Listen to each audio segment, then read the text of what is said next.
तो अभी हम आ गए वाराणसी, बनारस की तरफ आ चुके हैं। And reference point again taking from Delhi. तो दिल्ली से हमने अपना ट्रिप शुरू किया।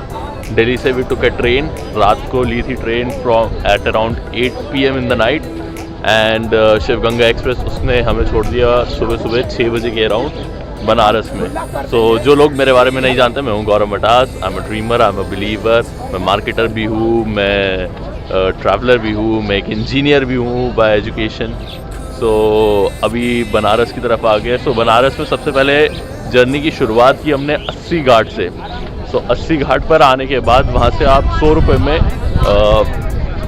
शेयरिंग वाले बोट ले सकते हैं। उस बोट के through we covered all the ghat जो भी रास्ते में आ रहे थे, वो सारे घाट को हमने कवर किया। बहुत ही मेस्मराइजिंग व्यू आता है सुबह का, एक शांति मिलती है सुबह सुबह। मुझे तो काफ़ी अच्छा लगा। सुबह आने के बाद ये मुझे अभी पता चला कि शाम के 6-6:30 बजे के अराउंड आरती होती है यहाँ पे। तो वो आरती देखने अगर आपको आरती देखनी है तो आरती देखने आप शाम को आ सकते हैं। अभी 80 घाट से वो बोट में चढ़कर हम आ गए हैं यहाँ पे काशी विश्वनाथ मंदिर की तरफ। काशी विश्वनाथ मंदिर के लिए उतरे हैं। यहाँ से आप काशी विश्वनाथ मंदिर देखेंगे और 100 रुपये लगते हैं। बहुत ही फ्रेंडली है। एंड अभी सुबह की व्यूज़ देखो कितना अच्छा लग रहा है। एंड जब आप यहाँ पे आओगे आपको एक चीज़ समझ में आएगी कि सही में बनारस एक बहुत ही पुराना शहर है। बनारस की बहुत इंपॉर्टेंट चीज़ यही है कि ये दुनिया का one of the oldest city है। तो जिसकी फीलिंग आपको यहाँ पे आके दिखेगी जब आप घाट की तरफ देखोगे। यहाँ पे जब आप देखोगे कि चिताएँ जल रही है, इतने मंदिर हैं, इतनी सारी चीज़ें होती जा रही, तो आपको लगेगा एक वो पुरानी पौराणिक फीलिंग यहाँ पे आएगी। चलो अब आगे चलते हैं। और यहाँ पे और लोग भी हाई डूड बोल रहे हैं। हाय बोल लो। Hi. Hello. Hello. Channel name? Gaurav Matas. Okay, I will subscribe. Okay. Thank you. आप लोग ये देख सकते हो, ये पूरा डेवलप किया है काशी विश्वनाथ मंदिर के इधर पूरा कॉरिडोर डेवलप किया है। And it doesn't feel like कि इतने पौराणिक मंदिर की तरफ हम आ रहे हैं। बहुत अच्छे से ये कॉरिडोर को डेवलप किया है। यहाँ से सीधा चलते जाएंगे तो सामने अपना काशी विश्वनाथ मंदिर आ जाएगा। बीच में ATMs भी है, व्यूइंग गैलरीज भी है। There are multiple other things as well जो कि आप यहाँ पे देखते हुए जा सकते हो। And it is actually developed on a very good scale. Kashi Vishwanath Bharat देश के 12 ज्योतिर्लिंगों में से एक माना जाता है। और काशी विश्वनाथ को ये माना जाता है कि ये सारे 12 ज्योतिर्लिंगों में से सबसे पहला ज्योतिर्लिंग था। यहीं से बाकी सारे ज्योतिर्लिंग की शुरुआत हुई थी। शिव जी ने सबसे पहले प्रस्थान इधर ही अपने आप को ज्योतिर्लिंग में किया था, ब्रह्मा जी और विष्णु जी के सामने। इसके बाद से सारे ज्योतिर्लिंग की शुरुआत की गई थी। जैसे कि आप जानते हो कि बनारस दुनिया का सबसे पुराने शहरों में से माना जाता है, इसलिए यहाँ का ज्योतिर्लिंग भी दुनिया का सबसे पुराना माना जाता है। Over a period of times यहाँ के टेम्पल ने काफ़ी सारी चीज़ें देखी हैं, सही है। और बहुत सारी चीज़ों के बाद आज भी ये वाराणसी का Kashi Vishwanath is still standing strong and still looking so divine, so peaceful. तो ये आ गया मैं काशी विश्वनाथ मंदिर के पास में। तो इसके अंदर मोबाइल फ़ोन अंदर ले जाना अलाउड नहीं होता, तो अंदर से मैं दर्शन तो करके आ गया हूँ। यहाँ से आप बाहर से प्रसाद ले सकते हैं। 100 रुपये का एक बॉक्स मिल जाता है आपको प्रसाद का। एंड अंदर आप दर्शन कर सकते हैं काशी विश्वनाथ जी के, महाकाल जी के। एंड यहीं पे सामने अगर मैं आपको दिखाऊं तो यहाँ पे ज्ञान वापी मस्जिद भी नज़र आएगा आपको, जिसके ऊपर आजकल चर्चा काफ़ी हो रही है। तो देखते हैं वहाँ पे जाने का मौका मिलता है कि नहीं मिलता। So as you can see अब यहाँ पे क्राउड बढ़ना शुरू हो गया। तो अपन लोग बहुत ही सही टाइम पे आ गए थे। सुबह 7-7:30 के अराउंड आ गए थे, 7 बजे के अराउंड आ गए थे। दर्शन भी आराम से हो पाते हैं। जैसे जैसे टाइम बढ़ेगा यहाँ पे भीड़ बढ़ने लग जाएगी। It will be much better if you can come really early in the morning, 3-4 बजे के अराउंड, तो अंदर के भी दर्शन हो जाएंगे।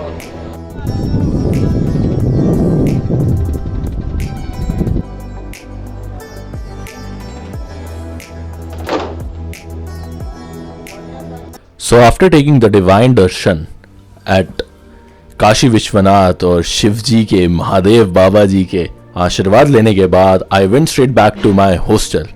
So here in Banaras I was staying at Gypsy Diaries. Gypsy Diaries is somewhat around a kilometer away, not even a kilometer, around 700 or 800 meters away from Kashi Vishwanath. तो मैं वापस वहाँ पे गया, हॉस्टल के अंदर गया. It's a very good, very nice ambient hostel, और मुझे बहुत ही अफोर्डेबल प्राइस के अंदर वहाँ पे एक मिक्स डॉर्मेट में एक बेड मिल गया, which was in just 500 rupees for the night. हाँ, एक मिक्स डॉर्मेट होगा, उसके अंदर बहुत सारे और लोग भी रह रहे होंगे, आपको एक सिंगल बेड अलग से मिल जाएगा. And you can have your privacy, उसके अंदर you can have your locker rooms as well. तो सारी चीज़ें बहुत अच्छी. And in addition to this यहाँ पे आपको कॉमन एरिया भी मिल जाता है, and you get to experience meeting a lot of people from different places. I met a guy from Morocco over here, I met couple of friends, couple of people over here जिनके साथ मैं बाहर चाट खाने भी गया, उनके साथ cricket भी खेला, उनके साथ काफ़ी बातें भी की. So it's a really nice experience going and staying in hostel so that you can meet a lot of different minded people. इसी से तो ट्रैवल का मज़ा यहीं पर तो आता है, अलग अलग चीज़ें करने का. So I spend most of my time doing this.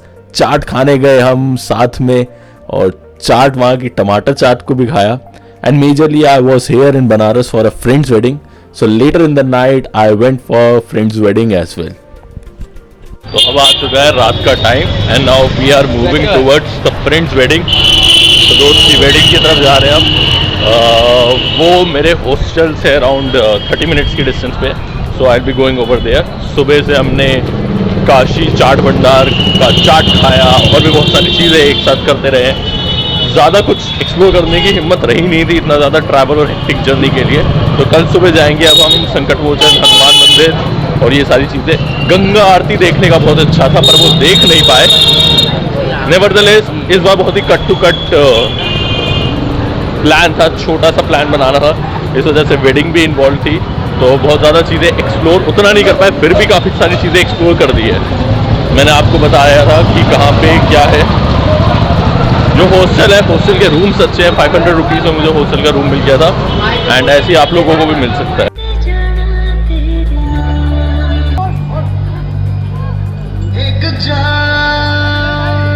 Good morning everyone, this is my day 2 इन वाराणसी.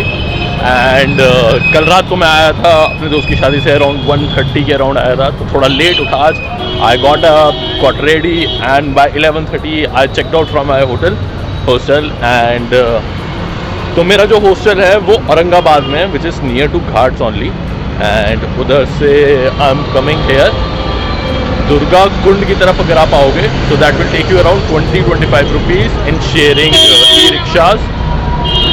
उसके साथ आप इधर आ जाओ, एंड यहाँ पे पास में आपको 2-3 टेम्पल्स रहेंगे.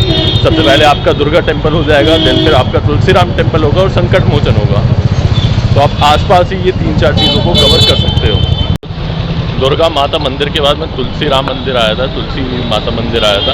तो तुलसी माता मंदिर में मुझे ये पता चला कि ये 3 बजे ही खुलता है, शाम के 3 बजे. तो अभी बज रहे हैं around 12:40 in the morning, in the afternoon. तो अभी ये मंदिर बंद है, तो मैं अंदर जाके दर्शन तो नहीं कर पाया हूँ. बट आप देख सकते हो कि इसके पास में बहुत सारे मंदिर और भी है. संकट मोचन का मंदिर यहीं पास में है, काशी विश्वनाथ भी पास में है, देन दुर्गा मंदिर तो है ही आपका पास में, शनिदेव का मंदिर भी पास में. सारनाथ के बारे में जो नहीं जानते, सारनाथ बेसिकली एक बौद्ध धर्म का मंदिर है, गौतम बुद्ध का मंदिर है. तो वो यहाँ से अराउंड 16 किलोमीटर है. तो उसके लिए आपको ई रिक्शा या कुछ लेना पड़ेगा. I think it takes around 300-350 rupees यहाँ से वहाँ तक जाने के लिए. पर वो भी बहुत अच्छा बना हुआ है, लेकिन उसके लिए आप अच्छे से टाइम लेकर जाओ. तो अभी मेरे पास उतना टाइम नहीं है, because I have a train to catch. मैं वापस जा रहा हूँ वंदे भारत एक्सप्रेस से, तो वंदे भारत की भी आपको क्लिपिंग लास्ट में दिखाता रहूँगा. एंड अभी चलते हैं संकट मोचन.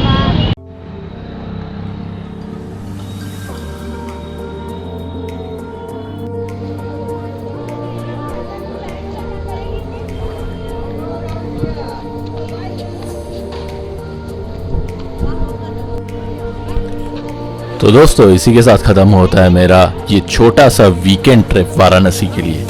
अगर आपको मज़ा आया इस वीडियो के अंदर, जो कि मुझे पता है कि आपको बिल्कुल मज़ा आया, तभी आप इधर तक वीडियो को देख रहे हो, तो सब्सक्राइब ज़रूर करना, लाइक करना. और मुझे अगली बार जब भी आप वाराणसी जाए तो ज़रूर बताना कि आप इस वीडियो को देख के कौन कौन सी जगहों को एक्सप्लोर करके आए. इसके बाद सीधा मैंने वंदे भारत एक्सप्रेस पकड़ी, जो कि दिन के 3 बजे थी. 3 बजे आप वंदे भारत एक्सप्रेस पकड़ के सीधा सीधा दिल्ली पहुंच जाओगे रात के 10 बजे तक। तो आप अपना वीकेंड का ट्रिप फ्राइडे नाइट से शुरू करके संडे नाइट तक बहुत आराम से कर सकते हो। इस बीच में तो मैंने अपने एक दोस्त की वेडिंग भी अटेंड कर ली। अगर मेरे पास वो भी टाइम होता तो फिर मैं गंगा आरती को भी अच्छे से एंजॉय कर पाता और सुबह सुबह जल्दी उठ के और भी जगहों को बहुत अच्छे से विजिट कर पाता। तो इसी के साथ खत्म होता है आज की journey and see you next time in next destination.